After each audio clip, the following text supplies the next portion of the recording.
தண்டையார்பேட்டை திருவொற்றியூர் நெடுஞ்சாலையில் உள்ள சென்னை மாநகராட்சி 4வது மண்டல அலுவலகத்தில் இந்த மாதத்திற்கான கூட்டம் நடைபெற்றது. இந்த கூட்டத்திற்கு மண்டல குழு தலைவர் நேதாஜி கணேசன் தலைமை வகித்தார். மண்டல அதிகாரி விஸ்வநாதன் முன்னிலை வகித்தார்.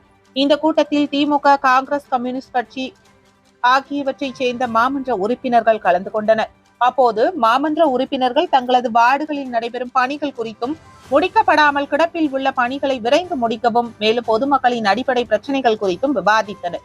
இதற்கு அதிகாரிகள் உரிய நடவடிக்கை மேற்கொள்ள வேண்டும் என்றும் மண்டல குழு தலைவர் கூறினார். இந்த கூட்டத்தில் 13 கோடியில் 33 தீர்மானங்கள் நிறைவேற்றப்பட்டது.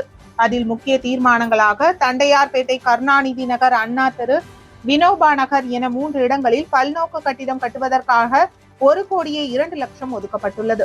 அதேபோல் அன்னை சந்தியா நகரில் பூப்பந்தாட்டம், உள் விளையாட்டு அரங்கம் அமைக்க 64 லட்சம் ரூபாய் நிதி ஒதுக்கப்பட்டுள்ளது. காசிமேடு, புதுமனை குப்பத்தில் உள்ள சென்னை மாநகராட்சி நடுநிலைப் பள்ளியில் ஸ்மார்ட் வகுப்பு மேம்படுத்த 9,40,000 நிதி ஒதுக்கப்பட்டுள்ளது. வியாசர்பாடி, ஸ்ரீபசன் சாலை, எருக்கஞ்சேரி நெடுஞ்சாலை, அம்பேத்கர் கல்லூரி அருகே 24 லட்சம் ரூபாயில் 2 பேருந்து நிறுத்தங்கள் அமைக்க நிதி ஒதுக்கப்பட்டது. இந்த கூட்டத்தில் பகுதி செயற்பொறியாளர் ராதாகிருஷ்ணன், குடிநீர் வாரிய அதிகாரிகள், சுகாதாரத்துறை அதிகாரிகள், மின்சார வாரிய அதிகாரிகள், வருவாய்த்துறை அதிகாரிகள், மாநகராட்சி அதிகாரிகள் கலந்து கொண்டனர்.